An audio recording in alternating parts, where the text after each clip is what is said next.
আমার আন্তরিক শুভেচ্ছা জানিয়ে আজকের অনুষ্ঠান শুরু করছি। আমি Maya Alam, Bangla news TV, Los Angeles. Quddus Khan, Bangla news TV থেকে বলছি। গত 24 অক্টোবর রাতে এনসিনোর আনারবাগ রেস্টুরেন্টে এমপি ফাজিতুন্নেসা বাপ্পিকে এক নাগরিক সম্বর্ধনা দেওয়া হয়। অনুষ্ঠানে হোস্ট ছিলেন আনারবাগ রেস্টুরেন্টের মালিক ও স্থানীয় আওয়ামী লীগের এজিএস জনাব জহিরুদ্দিন। অনুষ্ঠানে অন্যান্যদের মধ্যে উপস্থিত ছিলেন স্থানীয় আওয়ামী লীগের president Shafiqur Rahman, secretary general Robi Alam, organising secretary ও নবগঠিত কুমিল্লা অ্যাসোসিয়েশনের সভাপতি দেলোয়ার হোসাইন, ভাইস প্রেসিডেন্ট মিজান শাহীন প্রমুখ ব্যক্তিবর্গ। অনুষ্ঠানে ক্যালিফোর্নিয়া আওয়ামী লীগের পক্ষ থেকে জনাব শফিকুর রহমান ও ডক্টর রবি আলম ও মিজান শাহীন ক্যালিফোর্নিয়া ভ্রমণের জন্য এমপি বাপ্পিকে ধন্যবাদ জ্ঞাপন করেন।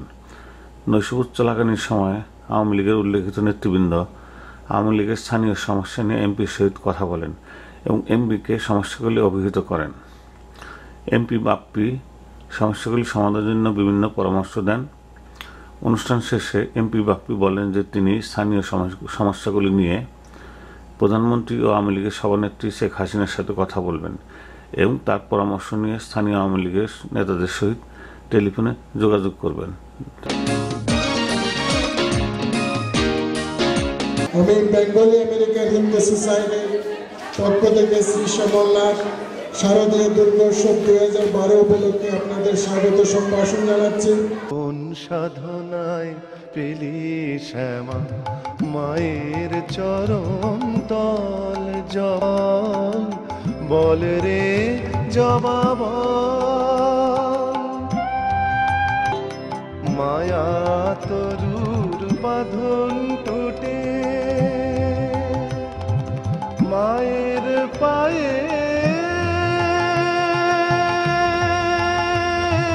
পড়লি লুটে,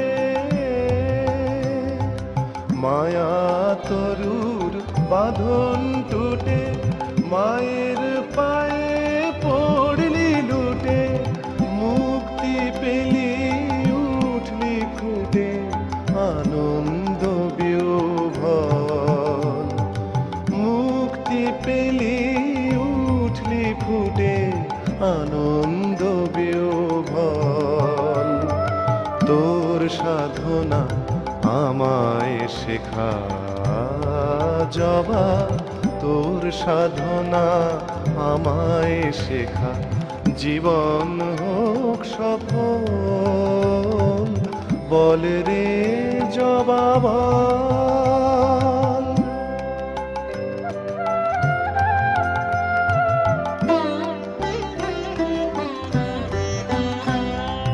কোটি গন্ধ কুসুম ফোটে বনে মনোলোভা, কেমনে মার চরণ পেলি তুই তামসী জবা, কোটি গন্ধ কুসুম ফোটে বনে মনোলোভা, কেমনে মার চরণ পেলি তুই তামসী জবা, তোর মতো মার পায়রা তুল হব কবে প্রসাদী ফুল,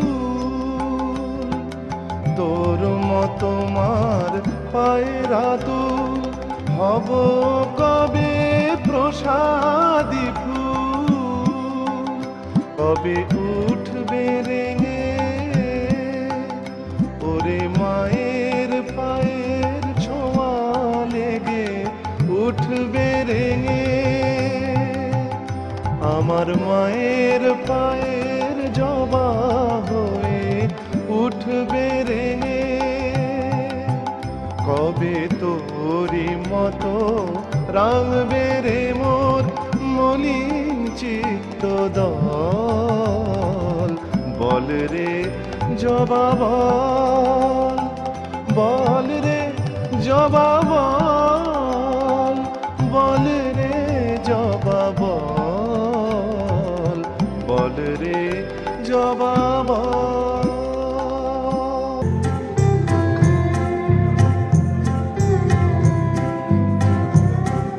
জনাব জাহাঙ্গীর আলম। তিনি এদেশে এসেছিলেন 1989 সালে, কিন্তু বাংলা সংস্কৃতি, বাংলা গান থেকে তিনি নিজেকে দূরে সরিয়ে রাখতে পারেননি।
জনাব জাহাঙ্গীর আলম লস অ্যাঞ্জেলেসে বসবাস করেন।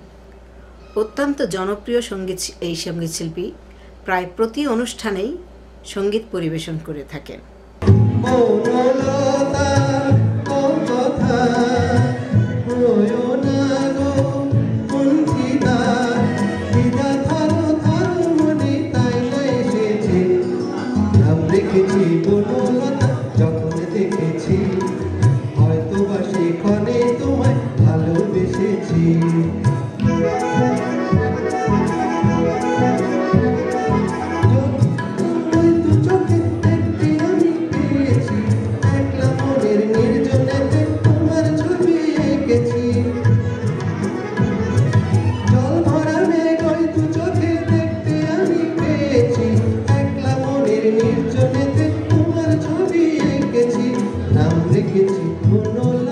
যখন দেখেছি হয়তো বা সেই ক্ষণে তোমায় ভালোবেসেছি।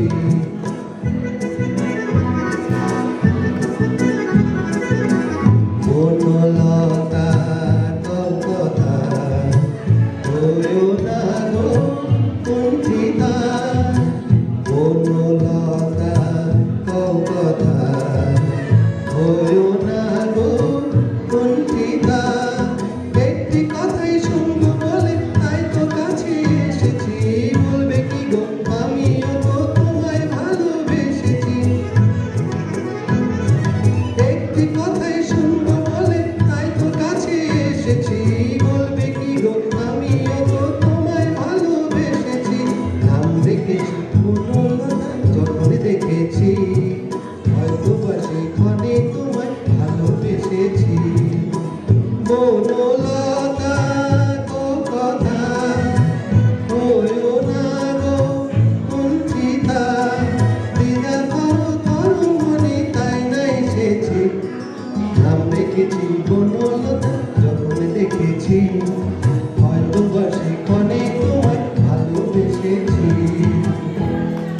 বাংলাদেশে গিয়ে তিনি বিয়ে করে নিয়ে এলেন ঘরণী আরেকজন সঙ্গীত শিল্পী, যার অনুপ্রেরণায় তার গানে নতুন করে হাতেখড়ি আবার হলো।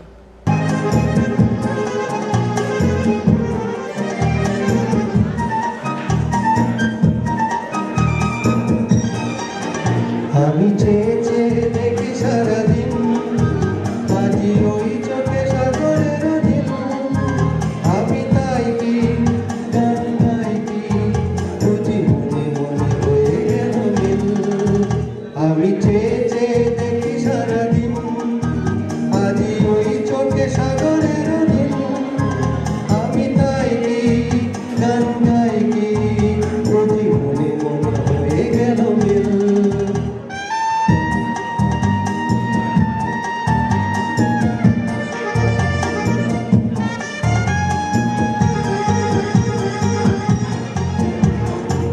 খবরেতে ওই বড় বড় কনক চাপা, না বলা কথায় থর থর অধর কাপা। খবরেতে ওই বড় বড় কনক চাপা, না বলা কথায় থর থর অধর কাপা। তাই কি আকা হলুয়া আলোয় ঝিলমিল। আমি চেয়ে চেয়ে দেখি সারাদিন, আজি ওই চোখে সাগরের নীল। আমি তাই কি গান গাই কি, বুঝি মনে মনে হয়ে গেল মিল।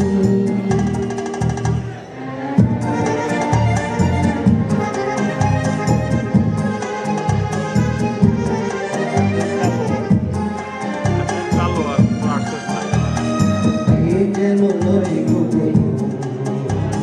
তোমায় যে কত দেখেছি, স্বপ্নের তুলি দিয়ে তার তোমার সে ছবি এঁকেছি।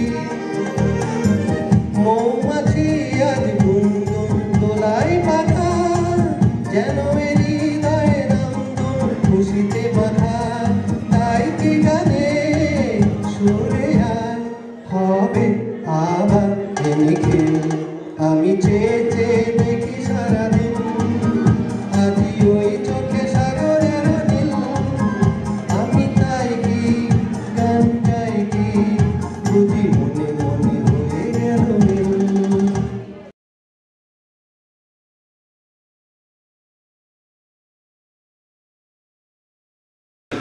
প্রিয় দর্শক, আপনারা শুনলেন প্রধান সাহেবের কি বলবো আমি কথা প্রমাণহীন অপবাদ দিয়ে দেখেন। প্রমাণহীন উনি অপবাদ। নিঃসন্দেহ তারেক জিয়া কিছু কম চুরি করেছে বলে, হল মার্কেটে কিছু কম টাকা চুরি করেছে বলে সে ভালো মানুষ, হল মার্কেটের বেশি। আমি ব্যক্তিগতভাবে মনে করি তারেক জিয়া যে অপরাধী ছিলেন, বর্তমানে হল মার্কেটের কেলেঙ্কারির সাথে যারা জড়িত ছিল একইভাবে তারা অপরাধী। আদালত বলতে আমরা কি বুঝি? জনতার আদালত, অর্থাৎ জনগণ দেখছে। অর্থাৎ শীত কাটা চোর আর কুকুর চোর দুজনের একই লেভেল।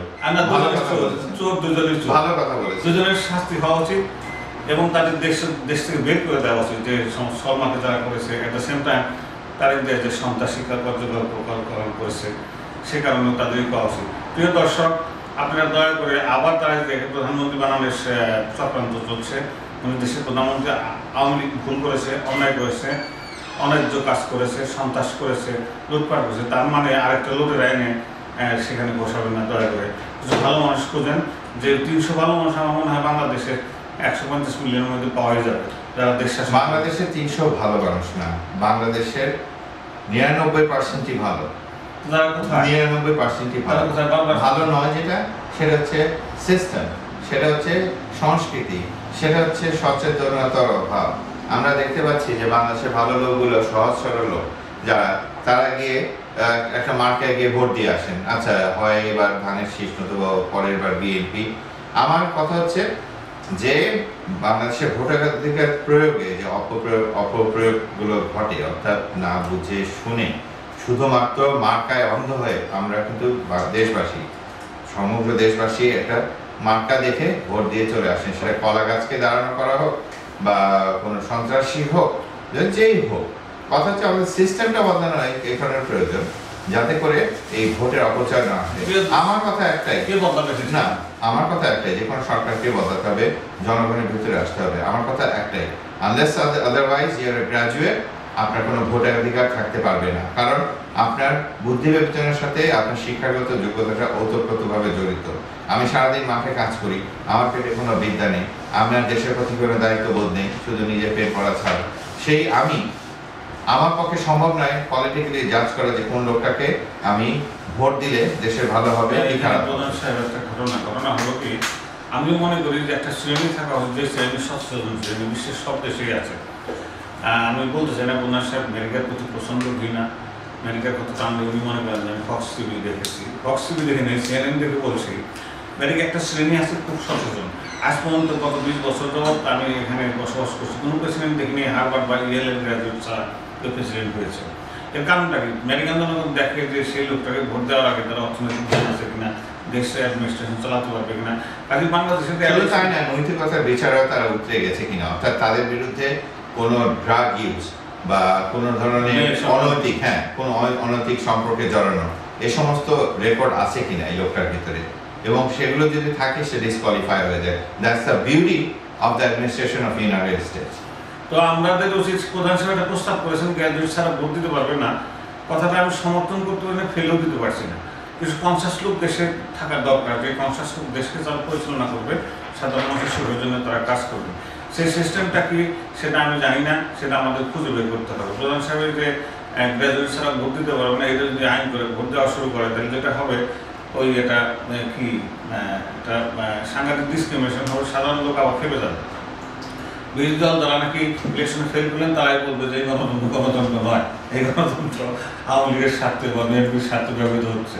আসলে বাংলাদেশের মানুষ যতদিন পর্যন্ত না শিক্ষিত হবে, শিক্ষিত বলতে আমি কাগজ কলমে শিক্ষিত বলছি না, আমি বলছি মনন, মেধা, বুদ্ধি, বিবেচনা এবং বিবেকে শিক্ষিত হবে যতদিন না, ততদিন পর্যন্ত গণতন্ত্রের যে পূর্ণ ব্যবহার সেটা বাংলাদেশে সম্ভব না। আমি মাঝে মধ্যে যে যখন কর্মকাণ্ড দেখি রাজনৈতিক নেতাদের, সে যে দলেরই হোক না কেন, মনে হচ্ছে যে বাংলাদেশের দেশপ্রেমিক সামরিকতন্ত্র বা একনায়কতন্ত্র মনে হয় সবচেয়ে বেশি সুইটেবল। আমরা দেখেছি যে যখন সামরিক শাসক ছিলেন জিয়াউর রহমান, শহীদ প্রেসিডেন্ট জিয়াউর রহমান, তিনি অবশ্য বেসামরিক অবস্থায় দেশের জন্য অনেক অনেক ভালো কাজ করে গিয়েছেন, যেটা বলার অপেক্ষা রাখে না। এরশাদ যখন আসলেন, তিনি যখন প্রথম 2 বছর সামরিক শাসক হিসেবে দেশ চালাবেন, তখন কিন্তু অত্যন্ত ভালো চলেছে দেশ। কিন্তু এখানে আমার একটা কথা, সেটা হলো কি, একজন লোক ভালো আছেন, তার চারিদিকে কিছু চাটুদারির সৃষ্টি হবে, যারা এমন সুন্দর কথা বলবে যে লোক ভালো লোকটা খুব খুশি হবে, আরে কিন্তু আমার খুব ভালো কথা বলে, সেই চাটুদাররাই আসলে দেশের সর্বনাশ করে। এর সাথে অ্যাডমিনিস্ট্রেশনের সময় আমি তার অ্যাডমিনিস্ট্রেশনের খুব কাছাকাছি ছিলাম, ন্যাশনাল সিকিউরিটি ইন্টেলিজেন্সে কাজ করেছি।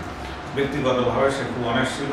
তার মৃত্যুর পরে কিন্তু জিয়াউর রহমানের কথা 3,000 টাকাও পাওয়া যায় না, সরি ঈশ্বরের নাম মেনশন করেছে। কিন্তু সেই লোকের চারিধারে কিছু কিছু লোক জড়ো হয়েছিল, মিনিস্টার হয়েছিল, তারা কিন্তু নির্বিচারে কিছু কিছু জাতীয় ব্যাপারটা আমি আসলে দ্বিমত এই জন্য পোষণ করতে চাই যে শহীদ প্রেসিডেন্ট জিয়াউর রহমান তিনি কিন্তু চাটুকার যদি প্রশ্রয় দিতেন, তাহলে তিনি নিজেও এক সময় দুর্নীতিবাজ হয়ে যেতেন, অথচ তার বিরুদ্ধে দুর্নীতির কোনো অভিযোগ নেই। তিনি শুধু তাই না, তিনি এই একই কারণে, যাতে করে তিনি স্বজন প্রীতিতে না জড়িয়ে পড়েন, এই কারণে দেখা যাচ্ছে যে তার শ্বশুরবাড়ির সাথে বা অন্যান্য তার নিজের আত্মীয়স্বজনের সাথেও তার একটা সুস্পষ্ট ডিস্টেন্স ছিল। সুপ্রিয় দর্শক মণ্ডলী, আপনাদের জন্য কুইজ, আপনারা কি কেউ জানেন শহীদ প্রেসিডেন্ট জিয়াউর রহমানের কজন ভাই বোন, তাদের নাম কি? বলতে পারবেন না, কারণ জিয়াউর রহমান নিজেই মানা করেছেন। এখানে আমার কিছু তাদেরকে কভারেজ করা। তার এক ছোট ভাইয়ের সঙ্গে আমার খুব ব্যক্তিগত সম্পর্ক ছিল। তো ছোট ভাইকে আমার এক বন্ধু ব্যবসায়ী সেটা গাড়ি ধার দিয়েছিল, মানে সে মেসে থাকে, অফিসে যেতে অসুবিধা হয়, গাড়ি ধার দিয়েছিল, গাড়ি নিয়ে সে ভাইয়ের সাথে দেখা করতে গেছিল। ভাইয়ের প্রেসিডেন্ট জিয়া তাকে গাল দিয়ে একটা চর দিয়েছিল, তুই গাড়ি কোথায় পেলি, তোর টাকা কোথায় পেলি। চর খেয়ে সে যে আসছে, আমরা বহুবার চেষ্টা করেছি তাকে জিয়া রহমানের অফিসে নিয়ে যেতে, সে কয় না আমি এখানে যাবো না, ওই লোক খুব খারাপ, ওই লোক আমাকে মারধর করে। এই হচ্ছে অবস্থা। সেই লোকের সঙ্গে এখন আমার দীর্ঘদিনের পরিচয়। আপনি দেখলে ভুল করবেন, এক অবিকল জিয়ার মতো চেহারা, বয়সে কম। সে বন্ধুর পরে গাড়িটা ফেরত দিতে, তাই এসে বলছে যে ভাই গাড়িটা ফেরত দেন, তা নাহলে আমার ভাই আমাকে মিলিটারিতে মেরে ফেলবে। সে ভাইয়ের ভয়ে, মানে জিয়াউর রহমান প্রেসিডেন্ট জিয়ার ভয়ে তার ছোট ভাই গাড়িটা তার হাতে পায়ে ধরে ফেরত দিচ্ছে আমার সামনে, ভাই গাড়িটা ফেরত দেন। অর্থাৎ তিনি কোনো মতে জিয়াউর রহমান কোনো মতে চান যে তার নাম তার বাসায় যেতে পারতো না, বাসায় যেতে পারতো না। যে সমস্ত গুণ ছিল জিয়ার, কিছু গুণের দিক ছিল অসম্ভব। তার স্ত্রী খালেদা জিয়া, তার সন্তান তারেক জিয়া কি করে এত বড় এত সমস্ত কাজ করেন, যেটা বলতে আমি দ্বিধা করছি। দ্বিধার কিছু নেই, স্পষ্ট কথা স্পষ্ট যে তিনি যেহেতু ব্যবসা বাণিজ্য করেন, সেখানে রাজনৈতিক নেতা হিসাবে তারেক জিয়ার কিছু পলিটিক্যাল ইনফ্লুয়েন্স ব্যবসার মধ্যে চলে আসতেই পারে। বাংলাদেশের পরিপ্রেক্ষিতে, বর্তমান পরিপ্রেক্ষিতে খুবই স্বাভাবিক। সেটাকে ফুলিয়ে ফাঁপিয়ে বড় করে সেটাকে দুর্নীতির সাথে আমি যুক্তি দিই। তারেক জিয়া যে হতে পারলো কিনা রাইট, এর পেছনে অনেকগুলো কারণ আছে। প্রথম কারণ হচ্ছে যে বিএনপির মিডিয়া উইং অত্যন্ত দুর্বল। বাংলাদেশের বুদ্ধিজীবীদের মধ্যে বিএনপি পন্থী কেউ নেই বললে হয়, তাদের পক্ষে কথা বলার মধ্যে কেউ নেই। অর্থাৎ প্রচারের প্রসার যে ব্যাপারটা, সেটা বিএনপির ভিতরে নেই। তারা খুবই অবজ্ঞা করেছে ব্যাপারটিকে, যার ফলে প্রচারে অভিজ্ঞ, অপপ্রচারের অভিজ্ঞ আওয়ামী লীগ তাকে পুঁজি করে তিলকে তাল বানিয়ে অনেক কিছু ঘটনা। আপনি বলছেন, আমি বিশ্বাস করতে পারি না। 3 term Khaleda Zia prime minister ছিলেন, 3 টার্ম 2 বছর 15 বছর। এর মধ্যে মিডিয়া একটা পত্রিকা বা একটা রেডিও স্টেশন বা একটা টিভি স্টেশন করতে পারলো না, এটা কার দায়ী কি? এটাই তো তাদের প্রজ্ঞা মেধার অভাবের কারণ। এর জন্য দায়ী কি? তার জন্য আপনি দায়ী মানা করছেন এগুলো না করার জন্য। অভিযোগ করতেছেন সমস্ত মিডিয়া আওয়ামী লীগের চলে গেল। প্রিয় দর্শক, আওয়ামী লীগের মিডিয়া হওয়ার কারণ আছে। যখন পাকিস্তান বিরোধী আন্দোলন হয়েছিল, আমি তার মধ্যে অংশগ্রহণ করেছিলাম, আমি বিয়ন ছিলাম। তখন তারা পাকিস্তান সবসময় কিছু বললেই বলতো যে ইসলাম গেল। কাজেই এরা ইসলাম বিরুদ্ধে তাদের কিছু ফাইট করতে হয়েছিল। রবীন্দ্রনাথের জন্মদিনে একটা গান রবীন্দ্রনাথের দেওয়া হয়নি।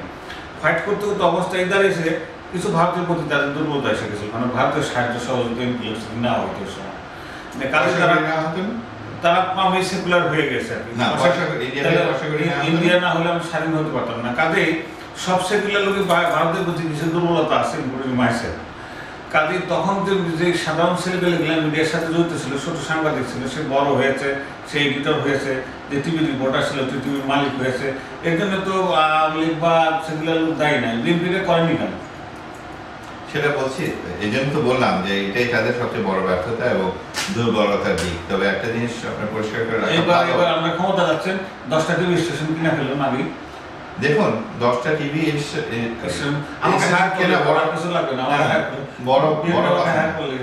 স্টেশন খোলাটা বড় ব্যাপার না, তার ভিতরে কিছু কোয়ালিটি থাকতে হবে। কোয়ালিটি নাই, থাকতে হবে তাদেরকে। আচ্ছা, প্রধান বিএনপির কর্মী নেই, সাইলেন্ট সাপোর্টার্স আছে না, এটা আমি বিশ্বাস করতে পারি। বিএনপির কয়েক লক্ষ কর্মী আছে, তার মধ্যে 50,000 হবে দাঙ্গাবাজ আর 50,000 ভালো কর্মী। এর মধ্যে ভালো কর্মী 50,000-এর মধ্যে কি আমরা 10-20 জন টিভি পরিচালক পাবেন না? এটা কি করে হয়? এটা পার্টি এত বড় পার্টি, সেটাই নজর দিতে হবে আর কি। আশা করি বিএনপি নেতৃত্ব, উচ্চ পর্যায়ের নেতৃবৃন্দকে কেউ হয়তো ব্যাপারটা কানে তুলবেন যে না, ওদের এখন সময় এসেছে, আমাদের মিডিয়া থেকে মুখ ফিরিয়ে নিলে চলবে না। আপনি 21 টিভির মালিক এসেছিল, 21 টিভিকে টিভি বন্ধ করে দেওয়া হয়েছিল বিএনপির সময়, কারণ এত বেশি আওয়ামী লীগ এসেছে। দুর্ভাগ্য হলে সত্য সেই 21 টিভি আওয়ামী লীগ ওয়ারেন্ট বের করেছে তার 21 টিভি। কথা হচ্ছে যে 21 টিভি যে ব্যাপারটা, সেটা নিয়ম বহির্ভূত ভাবে টেরেস্ট্রিয়াল সম্প্রচার করার অনুমতি দেওয়া হয়েছিল না। যাই হোক না, আপনি আইন নেই আবার যাই হোক বলতে পারেন সেই না। এই জন্য কোর্টে কেস হয়েছিল এবং কোর্ট থেকে রায় দিয়ে এই জন্য 21 টিভি বন্ধ করা হয়েছিল। সুপ্রিয় দর্শক মন্ডলী, 21 টিভির মূল মালিক ছিল 3 জন। শেখ রেহানা, সাইমন ড্রিং নামে একজন ভারতপন্থী বাংলাদেশ বিরোধী সাংবাদিক সাইমন ড্রিং, আর একজন হচ্ছে একজন শিখ, ভারতীয় শিখ, অর্থাৎ বিদেশি টাকায় বাংলাদেশ বিরোধী একটি গোষ্ঠীর হাতে 21 ফেব্রুয়ারিকে 21 টিভিকে দেওয়া হয়েছিল বাংলাদেশ বিরোধী প্রধানের হিন্দুদের সাথে কিছু একটা বিষয় হয়েছে, হিন্দু গার্মেন্ট ছিল। তার কারণ ভারতে হইলেই খারাপ, এটা কেন? ভারত আমার স্বাধীনতাযুদ্ধের সমস্ত রকম সাহায্য করেছে, 1 কোটি লোককে আশ্রয় দিয়েছে ভারত।